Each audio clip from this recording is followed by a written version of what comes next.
আসসালামু আলাইকুম ওয়া রাহমাতুল্লাহ। কোরআনের ফাঁকিদের সাথে আমরা মর্নিং ওয়াক করছি। আল্লাহ পাক রব্বুল আলামিন আমাদেরকে এই কোরআনের ফাঁকিদের সাথে থাকার তৌফিক দান করবেন। আপনারা হয়তো জানেন না যে আল্লাহর রাস্তায় যারা হাঁটে এবং জিকির করে লা ইলাহা ইল্লাল্লাহ অথবা যে কোনো জিকির করে, ওই রাস্তা সাক্ষী হয়ে যায়।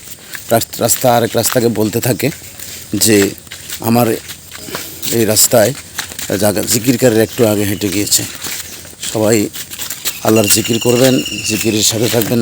এই জিকিরের উসিলায় আল্লাহ দুনিয়া আখিরাতে মুক্তির ব্যবস্থা করে দেবেন। আল্লাহ হাফিজ। আসসালামু আলাইকুম।